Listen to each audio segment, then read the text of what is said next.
focus on long-term marketing. I know it's tempting to think of short-term revenue. And if you need to do that right now in your business, then you do you. But remember, marketing is the long game. And long game marketing is to build sustainable growth and lasting relationships with your audience. Welcome back to the Jasmine Star Show, a place we talk about business, mindset, and today, strategies to take your marketing to the next level. Now, even if you're killing it in the marketing game, I want you to stick with me because we're going to be diving into some fresh, powerful strategies that can take your current marketing efforts. We're going to take it up a notch. But first, I want to read some sweet words from Jay Henchy, who said, listen, if you are a why person, if you have 1,000,001 questions about business, then this podcast is for you. I've been listening to the Jasmine Star Show. I've been a member of Social Curator. She is an out-of-box thinker and a driven entrepreneur. If you're struggling with business, marketing, mindset, then you need to follow this podcast now. Okay, thank you so much for those kind words. Now, let's get back into marketing. Now, I have to just stop here. Reading these reviews makes me feel a little bit uncomfortable because it's like #humble brag. But really, I want you guys to know I read these reviews. They make a big difference in how we produce and the guests we're able to land. So thank you. In this episode, we're going to learn 4 strategies that make up great marketing and a framework to apply them to your business. Make sure you stay until the end because I have just one marketing action step that you can do today that is really going to move your efforts forward. Now, the first strategy is to lean into possibility marketing. This means showing your ideal client what's possible for them instead of relying on fear-based tactics. And that comes down to mindset. Possibility marketing starts with the belief that inspiring your audience is more powerful than scaring them. It's about painting a perfect picture about the positive changes and the outcomes that your offer can bring into their lives instead of the negative consequences that could happen if they don't buy from you. And there's actually science behind this. Studies show that people are more motivated to take action when they're feeling positive instead of fearful. When you show people potential for a better future, their brain releases dopamine, that feel-good transmitter, which enhances motivation for change. Now, on the completely opposite side, fear-based marketing, this is going to happen if you don't do this, and the 18 ways that you're going to screw up your kid, the 18 ways that this is the wrong way to lose weight, the 18 ways that only do this for weightlifting. Okay, that is fear-based, and that drives stress, which might lead to short-term actions, but not necessarily long-term loyalty. If you've been a listener for the show for a while, you will know that I've opened up pretty openly about my weight. I've struggled with my weight. I grew up obese. I lost weight in high school, but by my senior year, I had gained a lot of weight. And then I went to college, and then I added that dreaded freshman 15, which if you don't know, most freshmen will gain weight. They call it the freshman 15. I was one of those freshmen who gained about 15 pounds. At this point in my life, I didn't know how to eat best. I didn't know how to work out, and I felt embarrassed. So I started researching how to lose weight, and then I went a yo-yo diet all through my 20s. I did fad diets, crash diets, diet pills, lemon and cayenne allspice water for a week-long cleanse. Let me just tell you, do not do a cayenne lemon week-long. It's bad news. Now, I was doing all of this based on what I was reading and learning from social media and the internet. I'd follow people who would terrify me about my weight loss journey, and then I spent a decade hating my body into submission and then worried I wasn't doing enough cardio. I was doing too much cardio. I should only be eating bacon. I should only be eating plant-based. I should swear off eggs. No, I really need to swear off vegetables. I was just a mess. But mostly, I was afraid of becoming obese again. In my early 30s, I began to work out regularly. I did blood work. I studied what foods did best with my body. I began to see significant differences in how I felt. And then 2020 arrived. And 2020, the whole world got turned upside down, as did I. That year, we sold our house. We bought a fixer-upper. We had 24-hour notice that we were placed for adoption with our daughter. We got stuck in another state at the start of the pandemic. We moved into an apartment because we couldn't live in that fixer-upper we had just bought with a newborn. And then the world shut down. And then our renovation timeline more than tripled along with the cost of the project of building out this house. And in a matter of about 16 months, I had put on 16 pounds. And on average, it was about like 1 pound a month. And here's the crazy part. I had no idea how it happened. It just did. It happened slowly. It happened over time. So there I was again, listening to fitness gurus who had me terrified that I wouldn't be able to get my life back on track. And there I was again, embarrassed that I was turning to food for comfort when I was struggling with anxiety, even when I didn't know I was doing it. In 2023, I found a group of health professionals and they took an entirely different approach. they didn't scare me. They taught me. They explained how to hit protein goals. They broke down the benefits of lifting heavy weights.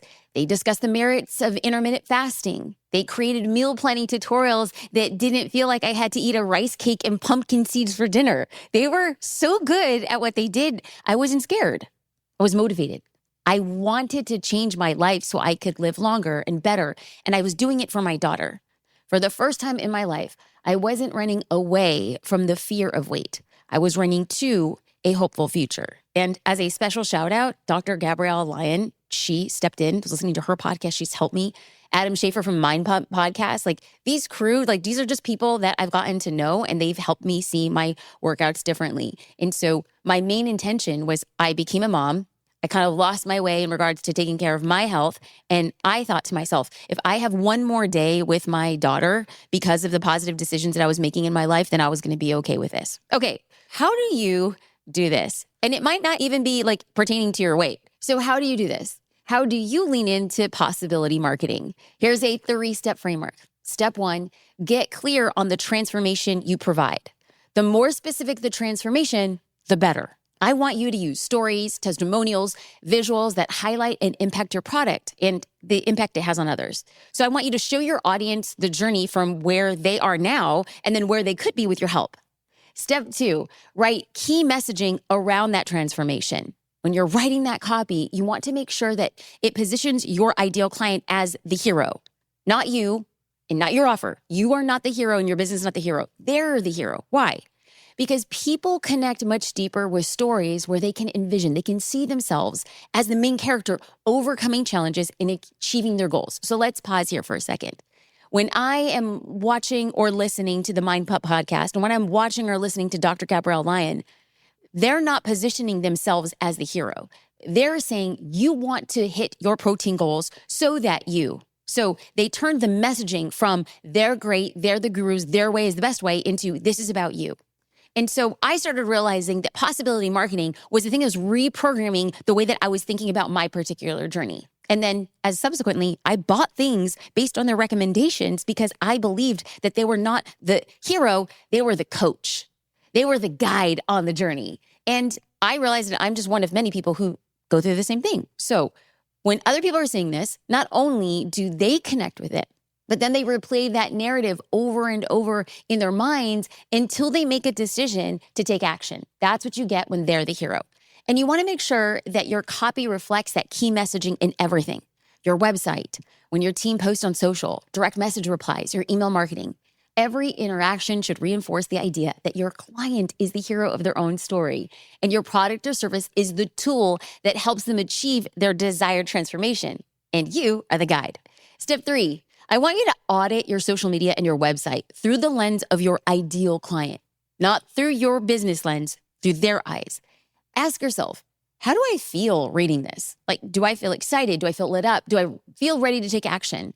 When you view your content from your ideal client's perspective, you're able to refine your messaging to be in the positive. And that way we can inspire deeper and more inspired action. So we're going to move on to the second strategy to improve your marketing. That's going to be initiating collaborations. So we'll pause. The first step had a couple sub-points about how we get into possibility marketing. Now we're in point number 2, and that's with collaborations. So the moment you stop seeing competitors as competitors, but you see everybody as potential collaborators, you open new opportunities more than you could ever imagine. And this is very similar to possibility marketing because this too, it starts with your mindset. Instead of thinking, what if my audience likes them more? Think about what unique value that we can create together that benefits everybody. So instead of thinking, what if they take my customers? You can think, how can we collaborate to expand our reach and attract new clients together? Instead of thinking, what if they outperform me? Think, how can we learn from each other and elevate both of our businesses and serve our clients better? So I'm going to pause here for a second because I'm going to share a personal story about how I reached out to a peer and pitched a potential collaboration. But I am a consumer, just like you are a consumer. we find and buy things off the internet and we take recommendations. And so oftentimes when I go to a speaking event, I will try to find a makeup artist that's local to the area. Well, recently I booked an event in Palm Springs and I was looking for a makeup artist, and I reached out to somebody who I really liked their work. I really like what they did. And she responded and said, "I'm so sorry, I'm not available." Now, normally I would assume that she would just give a recommendation, but she didn't, no problem. And so I said, "But do you by any chance have any recommendations?"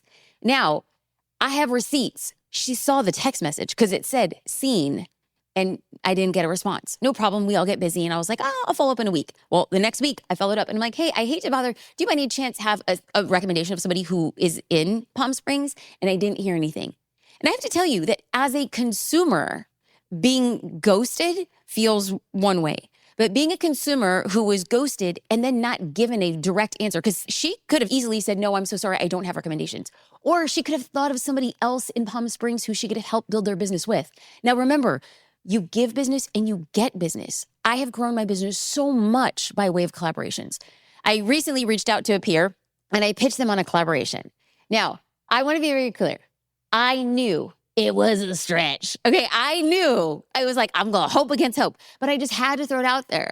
So I've had incredible collaborations. I've collaborated with Inc. magazine. I've collaborated with major educational platforms. I've collaborated with organizations for deal flow optimization. I have a lot of experience and I love it, but it's not always a yes. And as much as we want that yes to come, sometimes it's just not a right fit for both parties. So let's go back to last month. I pitched a good friend and a peer to pull our forces together, and I wanted to make a singular offer. Now, I listed all the reasons why. I explained the benefits, and then I optimized it for opportunity costs. Okay, like I was in there. Like I was like, this makes sense. I think it's amazing. I knew it was a long shot, but I promised myself to be unattached to the outcome. And guess what?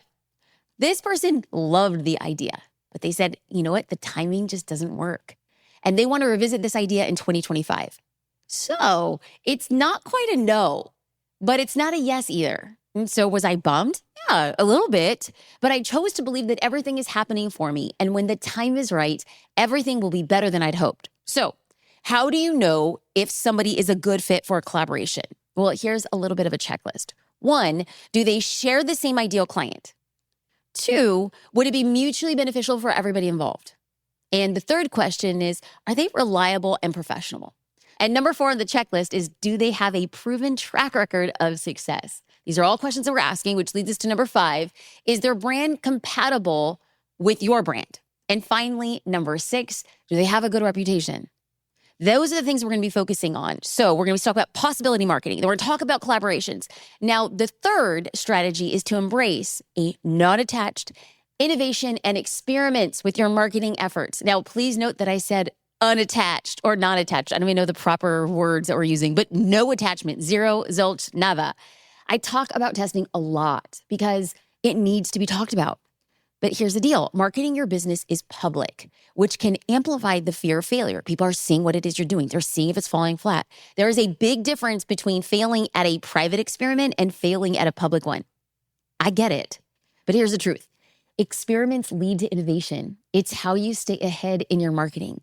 When you allow yourself to experiment openly and then you learn from those outcomes, you're going to expedite your growth. I am always trying new ways to test marketing, and it's not always the fanciest. And it's not like the most edited content that works best. In fact, I'm going to be real. More often than not, the marketing that does best is simple, scrappy, and it's filmed on my iPhone. But I couldn't say this with confidence if I hadn't tested and failed with a ton of marketing experiments. Every successful business out there has had a share of experiments that haven't been all that great. And though these trials exist, it's through them that you really uncover what resonates with your audience. And then you refine those strategies for the better. In fact, I read a great example about how Netflix, you know how like what you see is like the binge-worthy recommendations? That started off as an experiment. It started off as a challenge to encourage users to spend more time on the platform by discovering shows they love. And then hopefully they recommend. So Netflix personalized its recommendation algorithm, not only to suggest shows that users might like, but also to recommend shows that would keep them watching for extended periods of time. Now, the results were impressive. They refined the recommendation system, and that led to increased engagement and viewership and time on the platform.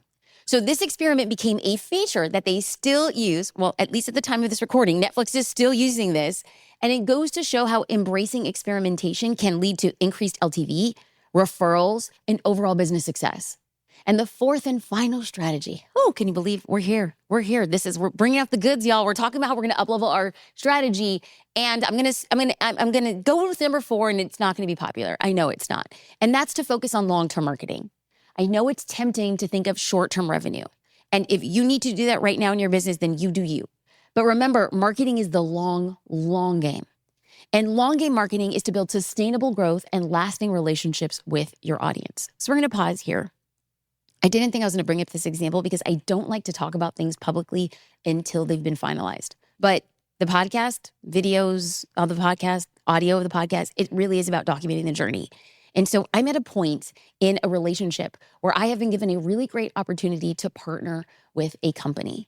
And they came to me and we were talking about equity. We were talking about multiple ways that I might be able to get involved. And one of the ways that they had said was, oh, we do have an opportunity to have you lead an affiliate program. And I said, oh, we could stop the conversation right there. I am not right now in my state, in my business, in the game of doing affiliates. Nothing about them. It's just not a fit for me. I said, if I am going to be talking about a partnership with your company, I'm going to be thinking about something long-term. And I only do long-term brand building and long-term marketing. If we are going to partner, then I would have an expectation that you wouldn't see any movement in the marketing. I would be out there creating, doing, and building. But actually having an ROI, I'm going to need 12 months before we even start looking at those numbers. Long-term marketing is the game. Long-term marketing builds trust, and long-term builds likability and knowability. And I believe that the way that you play the long game is to choose to say, I'm going to forego these short-term successes because what I'm going to build in the future is better than what I can get today. So how do you do this? You focus on 3 things, and I'm going to call them the 3 C's: community, consistency, and credibility. But these probably are not going to work the way that you think. So I'm going to explain. Okay, so let's start with community building. People want to belong to something bigger than themselves. And building community around your business is not just about getting followers. Like, not at all. It's not like I have a lot of people in my community. No, it's about creating a space where people you serve, like they feel valued and heard and connected. And these people may never spend $1 with you. And that's okay. The average person knows 600 people personally in real life. So if they're not ready to buy from you, but they have a great experience with you and your brand, they'll most likely reciprocate by referring somebody to you or becoming an evangelist. And maybe you have like 30 evangelists who know 600 people in real life. That's better than any ad campaign. There are a ton of ways that you can build community. There's a ton of ways that you can get people talking about you. And I'm going to link to an episode that I did with Michelle Cordio Grant. It's titled Creating Brand Loyalty, Social Media Virality, and User-Generated Content, because she is an incredible community builder. And she built and scaled her business in 3 years, and she sold it for $105 million. And she's building another business right now. It's pretty incredible. And she's doing everything super scrappy. She built and sold a $105 million business, and she started off with Google Docs as part of her marketing campaign. But first, I want to ask you to ask yourself these 3 questions if you're revisiting how you're going to build your community. First, I want you to ask, how am I, or somebody on your team, facilitating connections among community members? If that's not happening, this is going to be an incredible growth lever. The president of Social Curator and our content director are in our private community every day looking for ways to connect members with each other, respond to their questions with really great content, and foster relationships with monthly challenges. It's not about the business, but the community that the business offers. Now, the second thing to ask is, what ways can I ensure that my community remains inclusive and welcoming to new members? And third, what feedback mechanisms, like what are the systems that I can put in place to ensure that my community feels heard and that their input is acted upon? So our head of customer success keeps track of feature requests and commonly asked questions. For example, our head of customer success informed our content director that people were asking for a deep dive resource on how to use ManyChat for chatbot marketing. Because she was keeping track of this data, the team was able to make an informed decision about what action plan to create. Now, once it's created and it's added to our content library, our head of customer success is going to email every single member who made that request to personally let them know that the content is ready and waiting for them on the inside of Social Curator. Now, the first C of long-term marketing was community. Now we're going to move on to the second component of long-term marketing strategy, which is consistency. Now you might be thinking, okay, Jasmine, I know I need to show up consistently. You say it all the time. And that's true, you do. But I'm talking more about than just frequency. I'm talking about consistency is also maintaining a cohesive voice, delivering consistent quality, and providing a unified experience across all their touch points, all your touch points with them. So how do you ensure that this is happening? Well, you create standards. You document those standards and you enforce those standards. And before you're like, Jasmine, my team already has been doing things a certain way and I don't want to add any more rules. I don't want to add more complexity. I want to assure you that team members want and they like standards. Hold everybody to that standard so that your long-term marketing is effective across the board. In the beginning, I mean, maybe you'll get pushback, maybe, but these standards make everybody's life easier and it makes your business stronger. So how do you do this? You define and document clear guidelines for your brand-specific voice, product, service quality, content formatting, everything. Everyone on your team is going to be aligned, and then they know how to represent your brand consistently. From the customer service to copywriting, it should all feel and sound the same. And by this, I mean, you shouldn't be able to tell who on the team wrote it because it's so consistent across the board. Every piece of content, every interaction, every touch point should reinforce your brand identity. And these efforts are going to go a long way because consistency builds recognition and recognition builds loyalty and loyalty builds trust. And this sets up for a long-term component of marketing. Now we're going to get to the third C. So we went through the first and second C, and the third C is going to be credibility. And credibility builds trust. And trust is the foundation of long-term relationships. So what does that exactly mean to be credible?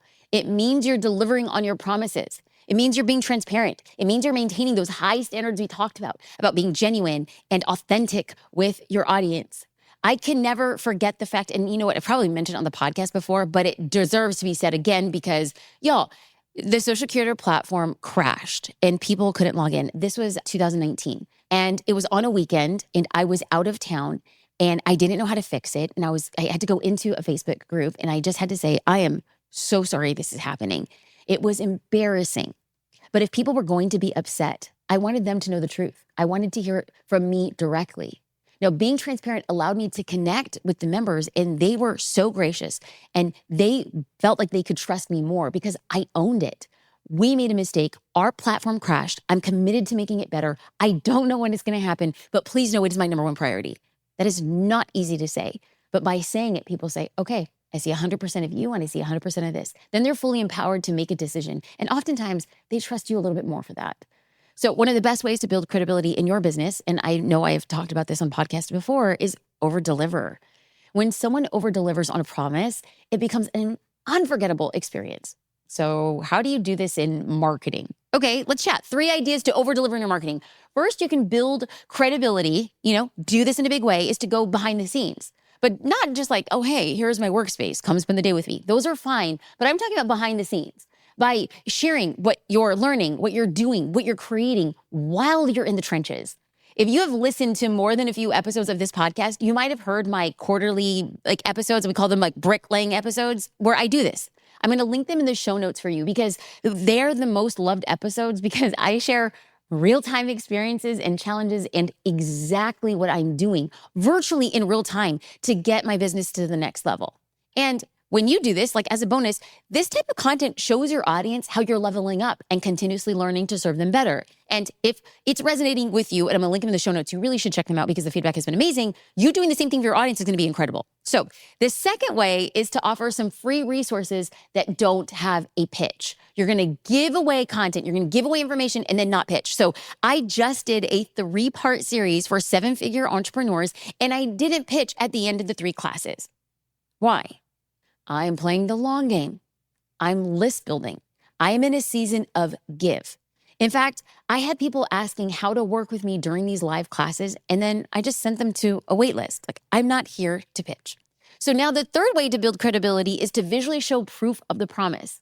Now, of course, if you have a business that gives a visual transformation, a weight loss coach, amazing. But in case you don't have that, we can get really creative. So let's say you're a finance coach. Numbers are great, but can you turn your data into infographics or charts? Studies show they perform really well. Or even better, can you show lifestyle pictures of before and after? What does it mean to have your money change? So reading something is one thing, but seeing it will take your social proof up a notch. So before we get into the action step, I'm going to recap what we've gone over so far. Remember, at the end, I'm going to share that one thing that's going to really push your marketing forward. The first strategy was possibility marketing. This focuses on positive transformation that your offer is bringing and not fear-based tactics.